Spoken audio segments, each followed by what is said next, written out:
What's up, y'all? Welcome to Commanders Declassified. I am Mike from Southwest, and I'm here with Eric. And I got a question for you right off the bat. Why do you hate the schedule hype so much? I don't hate it at all. I just don't care. I'm just like, who cares? Like the schedule, they try to make an event. I understand what they're trying to do. They're trying to make as much money as possible. And clearly there are enough people who care about this sort of thing. I'm just not one of them. So hate is a strong word. How do you get hyped up over, oh my gosh, we're going to play the Giants on November 14th at 1 p.m.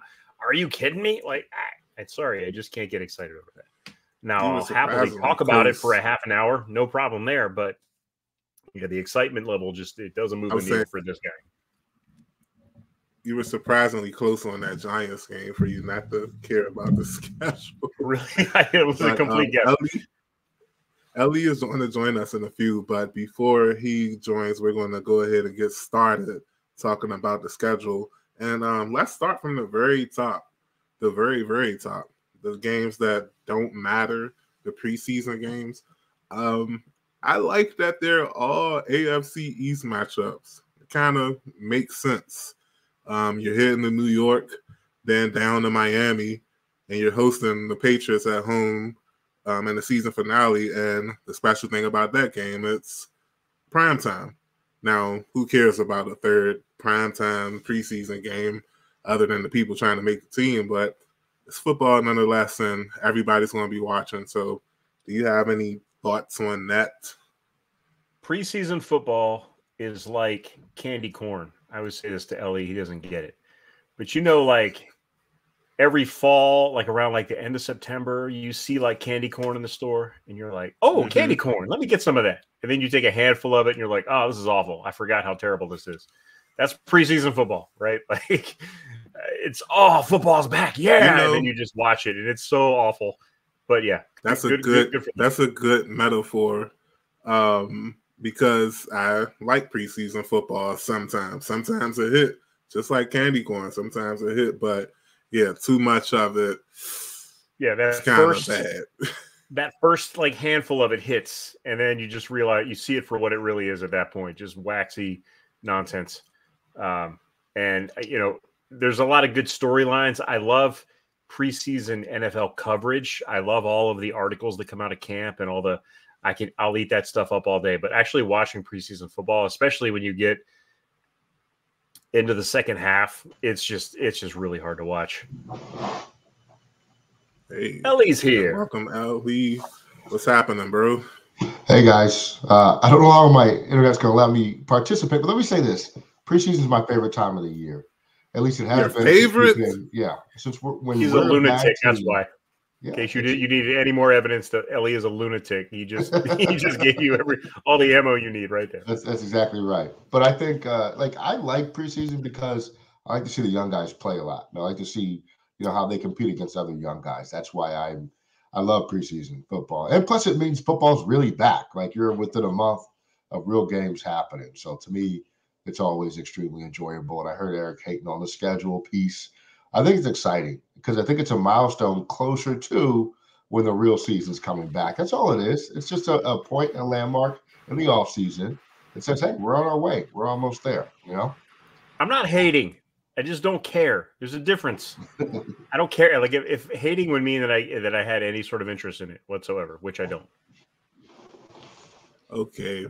So now that we talked about the preseason, you're here, Ellie. You want to get started with week one or?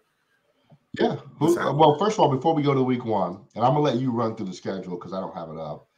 Okay. My technical difficulties are kicking my tail tonight. But just before we go through game by game, kind of give me your feel, Mike, for what you think, how you think the team will finish this year without looking at the schedule, man. Like what kind of team record-wise do you think we are?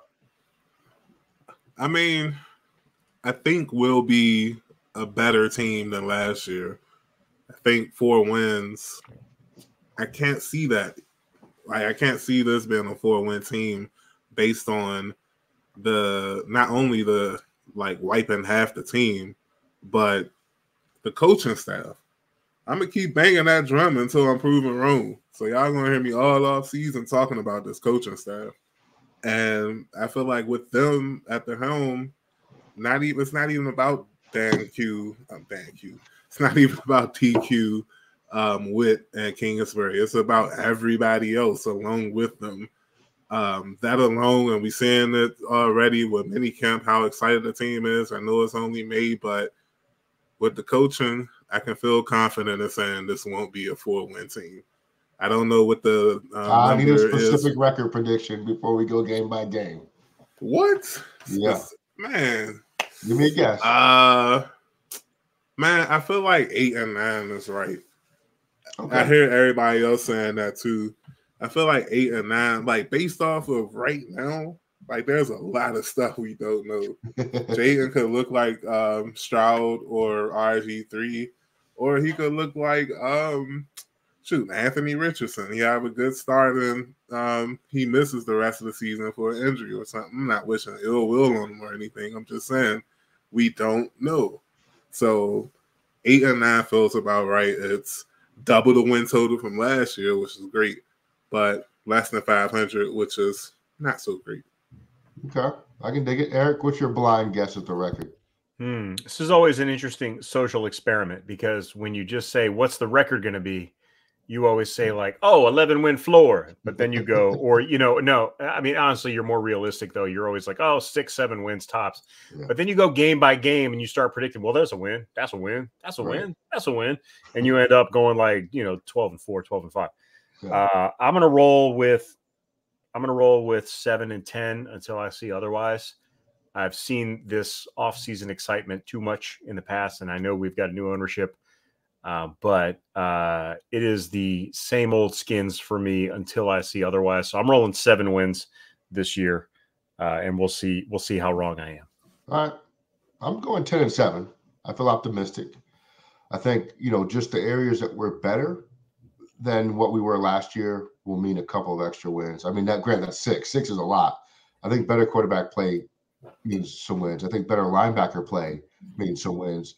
And I just think overall, having better tight end play, we did improve at the offensive line. Did we improve as much as we wanted to at the tackle positions? No. But we have improved at the offensive line with Allegretti and a couple of the folks that we brought in the offseason. I just think we're going to be a little bit better this year. Plus, I think the division has some opportunity in it. So before we go game by game, I'm saying 10 and 7. Real quick, also, before you jump into the schedule, Mike, let me say shout out to you and Eddie from the Eddie and Mike Sports Show. You guys hosted last week. You did a great job. We appreciate you. And make sure you go check out what they got on YouTube and on all audio platforms as well. And subscribe to the Commanders Declassified podcast, of course. All right. Take it away, Mike. Schedule release. Let's go. All right, and Ian and I were talking about this before the show. It's rare that Washington starts off not only with a 4 o'clock game, but a 4 o'clock game on the East Coast.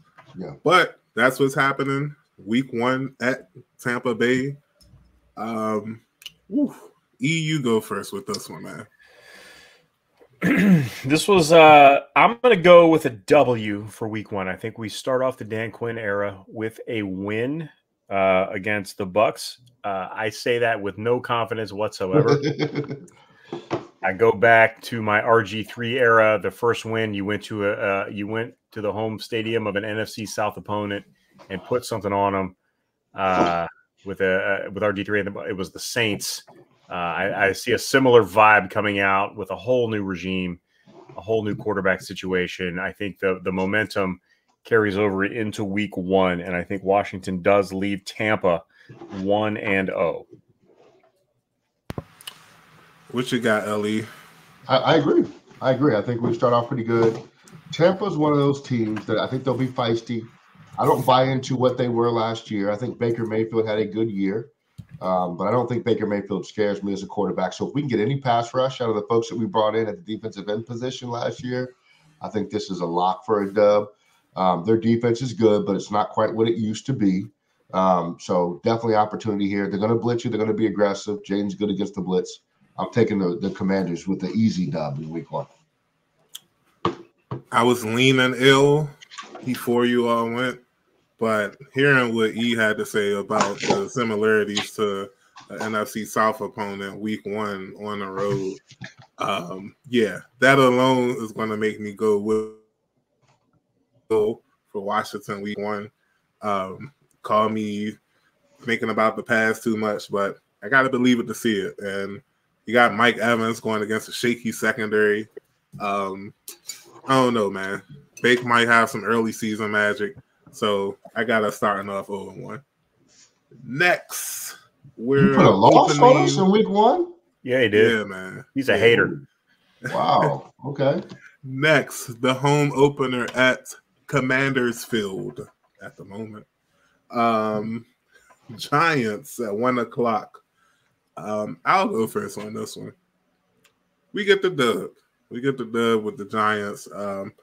I feel like the Giants have been very beneficial of the Rivera era more than any other team. They just seem to have his number, but he's gone. For the Giants, Wink Martindale is gone. He's been giving Washington fits.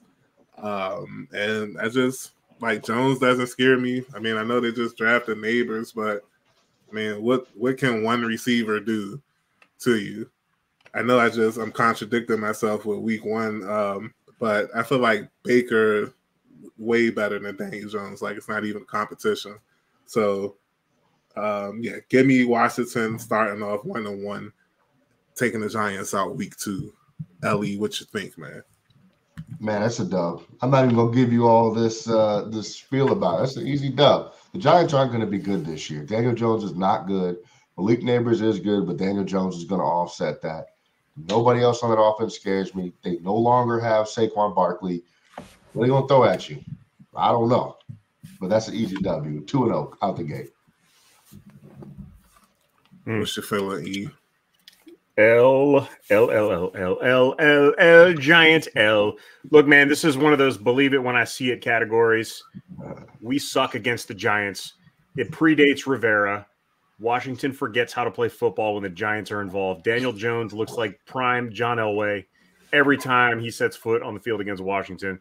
I don't want to say this, but until I see otherwise, we suck against the Giants. That's an L. We go 1-1. I can respect it.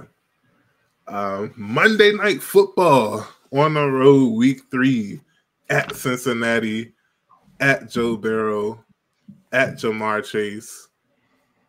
Ellie, what's your feeling, bro? That's a loss. That's a loss. And I think, like, they're a better team than we are talent-wise. They've been together longer. The quarterback has more experience. They got to figure out what they're going to do at the running back position, Mixon, all that other, the whole offseason there. I think that's a loss, though. And that's a respectable loss because you can lose to the Bengals on Monday night and still hold your head high. So timeout. I think Mixon on that team anymore. Did he go to the Texans? That's what I'm saying. Yeah, that's what I'm saying. They lost him in the offseason. Oh, you said they lost. Okay, I misheard you. I'm sorry. Yeah. But you said they're going to beat us, though, right? Yeah. Without Mixon? They still got Joe Burrow, man, and Jamar Chase. All right. I'm gonna go with the dub. I feel like by week 3, defense might come together a little bit. They shock the world and take out the Bengals week 3. It would be a shock indeed. I got another L coming up for us on this one. Primetime games have not been kind to this team. The AFC North has not been kind to this team. I don't see it right now. Show me otherwise, but this is an L. I'm going off trends. Trends are that we're terrible. We're a terrible primetime team, and until we see otherwise, we are a terrible primetime team. 1-2. The Commanders finished the first quarter of the season at Arizona, week 4. Eric, what you got for me, man? I don't feel confident about this, but I'm going to go win here. This is another one of those deals where, like, I don't really like Kyler Murray, but he tends to just play well against this team. I'm going to take the Kingsbury revenge factor. So we're going to go with a win, but it's going to be a very close win, and it could go either way. but I got us going 2-2 in the first quarter. Okay. Ellie, what you got, man? So Arizona, without Kyler Murray, played everybody tough last year. I mean, down to the wire. Even with what's the quarterback's name that went to Minnesota after he left Arizona? Joshua Dobbs. Josh Dobbs, man. That defense played physical. They played tough. Their coach down there came from the Eagles, I believe. A very physical coach, or he likes to coach physical football. We can play physical football too, but I just don't think that we get this win over Arizona. So I'm going to put us down for back-to-back losses after we lose to Arizona. Yeah, count me with the L too. I just feel like coming off a hypothetical win at Cincinnati, they're going to let us down in week 4 and lose to the Cardinals. I have nothing else to say about that. Next game, hosting the Browns in week 5. I'll go first with this one. I'm going to go with another L, man. I think Cleveland might actually be good next year. Watson coming back for his second season with the team. Playing second season. Yeah, I'm going to go with the Browns. Ellie, what you got?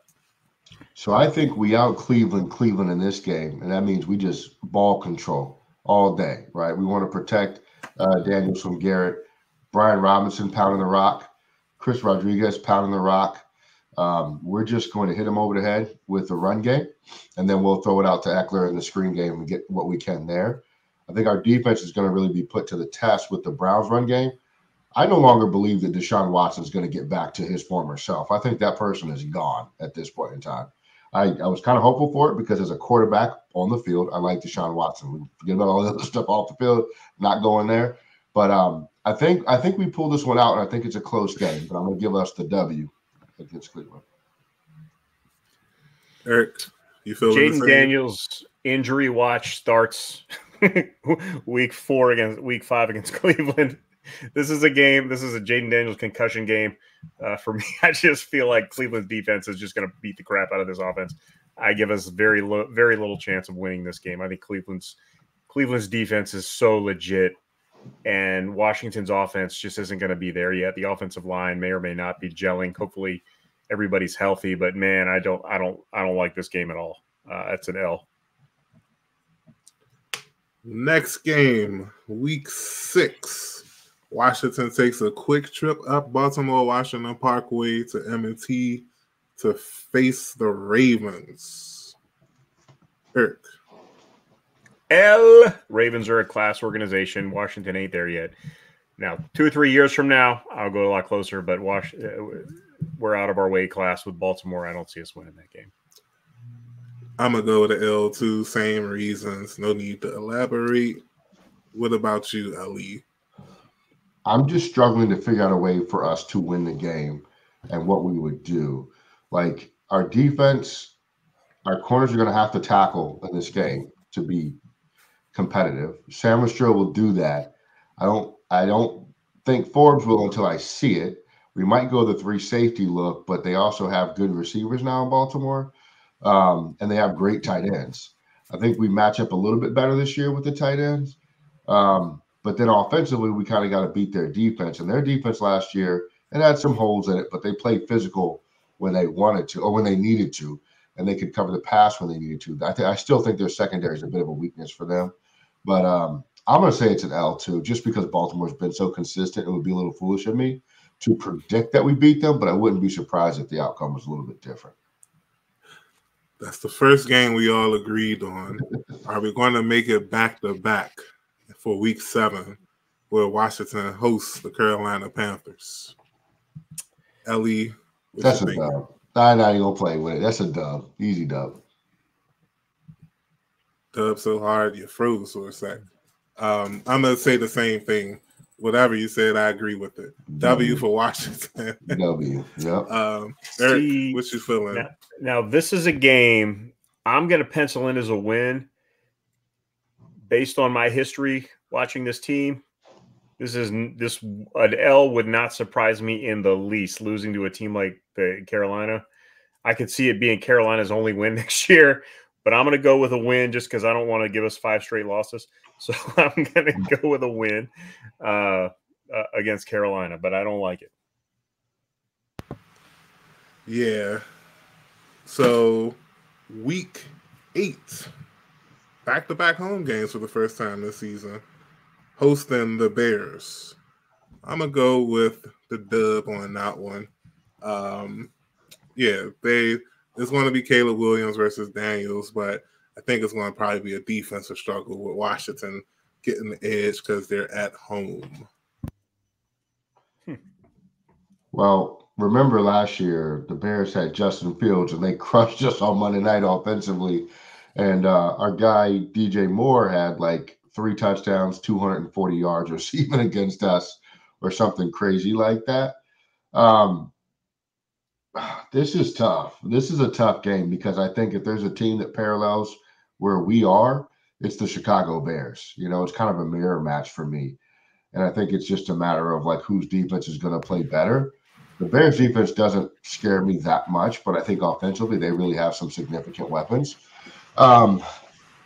This is hard for me, and I feel like I'm just going to go with the homer pick and say we get a win here.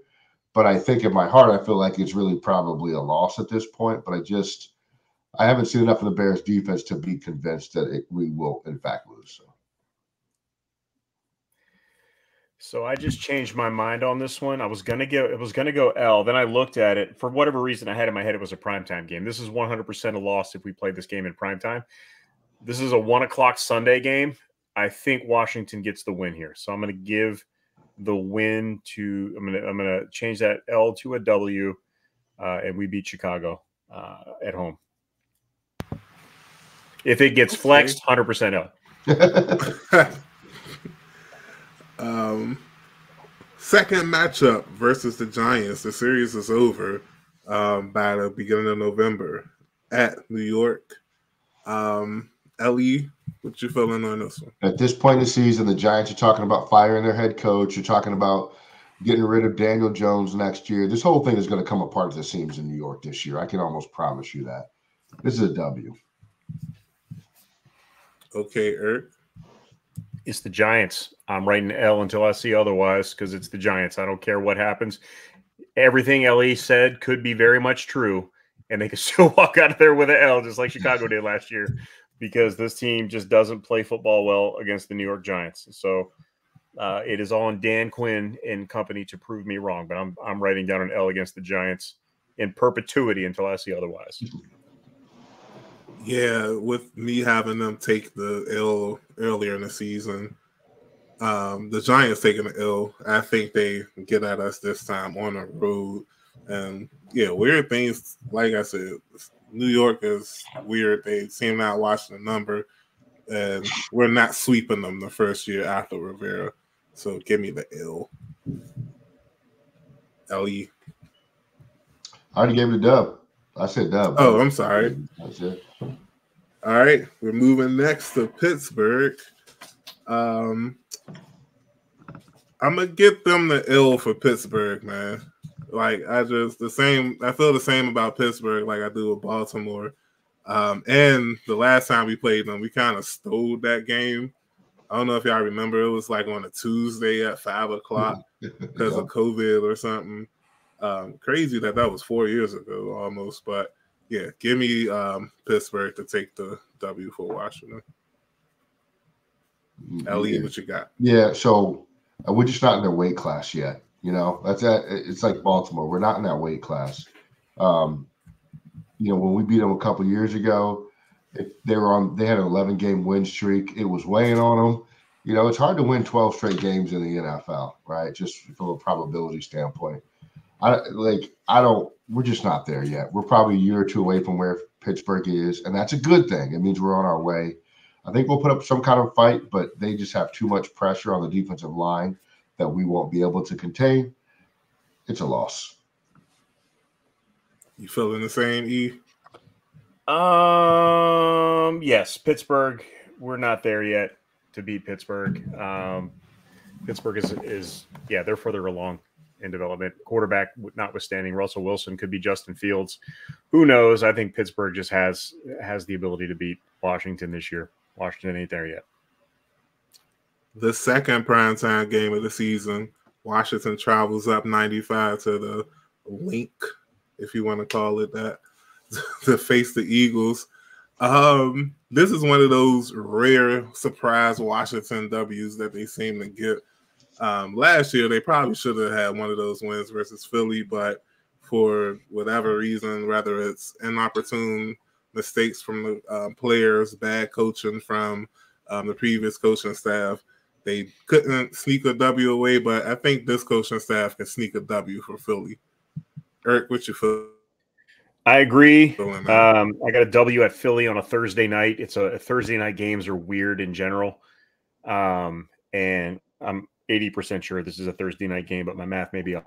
Correct me if I'm wrong, but I'm pretty sure it's Thursday. Yep. Just weird stuff happens. Yeah, weird stuff happens on Thursday nights. It's week 11. It's right about the time for Philly to fall off a cliff. They'll probably be like 9-2 coming in. Everybody will pick them. Washington will sneak out with a win there. I got a dub for Washington there. I'm gonna make it the trifecta. W Washington. Okay.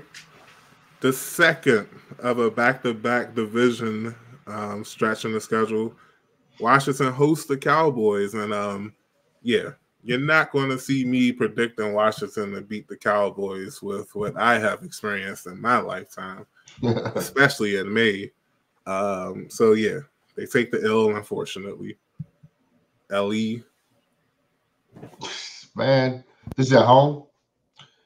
I'm gonna say it's a dub. Yes, this is at Washington. Dallas didn't add any pieces in the offseason. They're in contract purgatory. We're beating Dallas.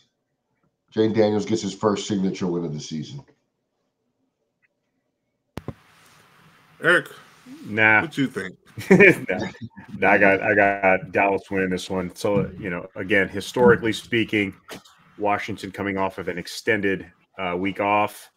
They got a Thursday night game. They got a full week after that. They come out flat. It's a home game, 1:00 against the Cowboys. They blow it. It's a bad loss for Washington. Yeah, I just don't feel that at all. But I feel better about this game, E. We're hosting the Titans on December 1st. What you think, bro? Yeah, I think you get a December win with Tennessee coming in. Washington, they got a new head coach. We're not sure what Brian Callahan's got going on there. Will Levis is still very much an unknown. I'm going to go ahead and take a win against Tennessee coming to start out December. Okay, LE, what about you? I think Tennessee is going to be sneaky pretty decent. I'm not the biggest Will Levis fan in the world, but I think they have some pieces there that can give us a bit of problems. So I'm going to say this is a loss for the Commanders. Fair enough. I can dig it, but I think they get the dub. Probably should have got the dub versus them 2 years ago, but let's not go back to that. We got wins. Yeah. We have a bye week on December 8th. Everybody has talked a lot about that. Some like the late buys, some don't. I just feel like you work with what you got. Right.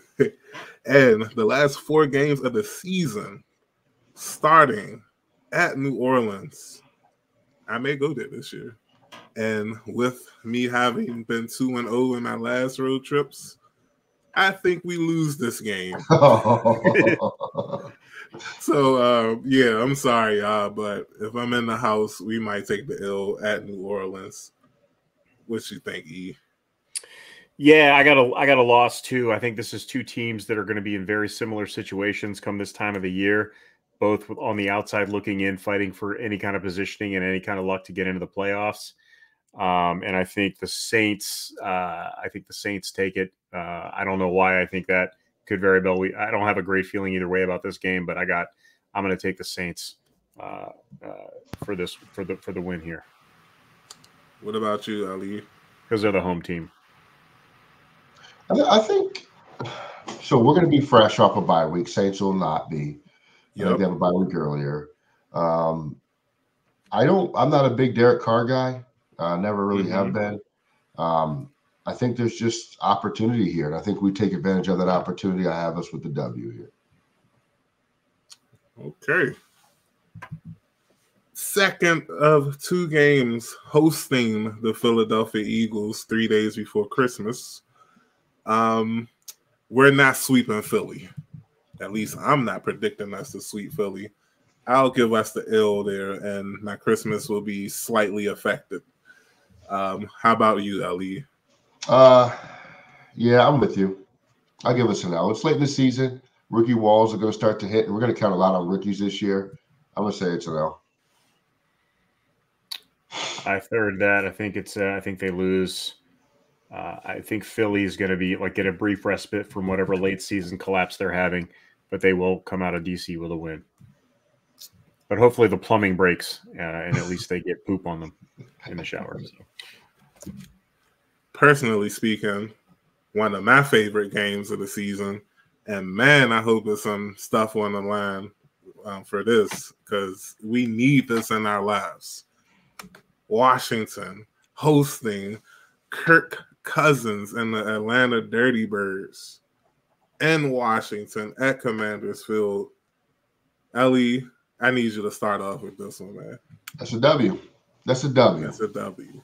It's a game that matters to Kirk Cousins, so he's going to fumble the bag on this one. We played Atlanta tough last year. Or was it last year or the year before? I'm sorry. It was last year. I was at that game. That's right. That's right. And I mean, listen, is Kirk Cousins 1,000 times better than Desmond Ridder? Probably. But I do like what we have in Eckler against the Atlanta Falcons defense. Kyle Pitts is going to be a much better player this year because of it, but we also have Bobby Wagner. So I think we've countered a lot of what Atlanta has done this offseason. And I think we'll be just fine. That's a W for me. E. So this one is one of those flex games, and it 100% depends on when the game is. If they flex it to Monday night, I'm going to go ahead and go a W, but I'm going to just operate on the assumption that Washington's basically out of playoff contention at this point. It'll either be Sunday or Saturday night. I don't think they're flexing it on Monday. And Kirk is better on Sunday night than he is on Monday night. So I'm going to take the Falcons in this one just because the Falcons will most likely have something to play for, whereas the Commanders will be playing for pride at this point. Yeah, I'm going to go with Atlanta too, unfortunately. I just feel like it's, like you said, it's going to be towards the end of the season. Everybody might just be ready to, I wouldn't say pack it up. I think they'll still compete. It's just, like you said, Atlanta may have too much to play for, and they get us up out of there and send us to Arlington to end the season at the Cowboys. Yeah, like I said earlier, you won't see me predicting us beating the Cowboys in May. I just can't. I've been burnt too bad. So, yeah, give us the L to finish the season. LE. Yeah, I'm going to go ahead and take the L as well on this one. I happen to think we'll still be in contention, but I just think we're going to fall a little bit short due to the lack of sort of that playoff experience by our quarterback. It's a rookie. I don't have an issue with that, right? But I think Atlanta, we're going to make a good push, but I'm sorry, that's Atlanta. Dallas is just going to be fighting for their life at the end of the season, and I think they'll probably sneak this one in for them. So, we got E. Finish us out, E. Yeah, so I got a W here because you're playing Dallas in January, and January is kryptonite for the Dallas Cowboys. Look at the previous years with the Week 17 matchups. Last year, obviously, Dallas won in Ron Rivera's last game, but prior to that, I mean, the Week 17 matchups generally go Washington's way when they play Dallas in the last game of the season. And I think that continues here. This is probably the game that gets Mike McCarthy fired because it's the game that gets them, to 8-9 and not 9-8 and out of the playoffs. So I think this is a win, and Washington goes out on a high note in 2024 with a win over Dallas. So it's kind of interesting. Like when I asked you guys before what your blind records were, and that's why I asked you, because I knew they wouldn't be the same when we went through the schedule game by game. Mike, you said 8-9. Your predictions came out to be 6-11 when we went game by game. I said 10-7. I came out 9-8. And then Eric, you said 7-10. I had you right at 7-10 with your predictions. So, but Eric, the one thing I would say for you is a lot of yours are based on what's happened in the past. So you're not really giving the new regime and the new players and the new team a lot of grace going into the season, huh? Why should I? Because I've seen new regimes come in before and the same stuff happens. So look, I want to believe, I'm hopeful, but I'm not predicting anything until I see some actual change. Sorry, Josh and DQ. That's just the way it is with this guy. But you guys don't give credibility to the fact that we would have been a whole different team last year if we just agreed to run the ball. All that goes out the window too. I mean, I agree with that. It's a completely different team. Yeah, it's too many. It's too many unknowns. Like this really could go either way, and because of the history, at least my history with this team, I have to see success to believe success. And yeah, and like I told you a couple of months ago, I don't even care about this season. Like I need to see sustained success. I don't care if we win a division in year one. Rivera did the same thing. I need to see building blocks. Like that's all I care about this year. Like just get me excited for the future, or keep me excited throughout the season, regardless if it's a 6-10 campaign or 11-6 division win. Like just keep me excited for the future forever. If that makes any sense. Yeah, I mean, if you walk away from the season feeling like we're headed in the right direction, we found our quarterback. Jahan Dotson's had a rebound season. The issue you have to worry about in 2025 is some of the one-year deal guys that you signed. Now you got to replace those guys too, right? Or re-sign them. But I don't know. I just feel like, man, last season, as bad as it was, there were a lot of games that could have been different with a few different things just being different. And I think some of those key things are different this year. So that's where my optimism is coming from. Do I care necessarily if we win 10 games? I absolutely do not. I'm with you, Mike. If we win 6 games, 7 games, but we look like a competitive team, almost in the vein of what Arizona looked like last year, where every year they were really in it, but you're like, man, they need one more piece to really be competitive. I'm okay with that, as long as that one piece that we look like we still need is not quarterback. If we still look like we need a quarterback, then we got a whole different conversation to have. But I'm okay with whatever this year, as long as we're competitive and we're playing the right brand of football. Sweet. All right. Go ahead, Mike. So, no, I was just going to say that's it. Unless you all had anything else to say for this week. Like good guessing. Like I'm pretty sure, but I feel like, bro, we have to do this again before the season, after training camp. We have to do another prediction and compare them to these predictions, because it would be nice to see what happens over these next 3 months with the Washington Commanders. But until then, we thank you all for joining us this week. Y'all have a good week, and this is Commanders Declassified. Peace out. Peace.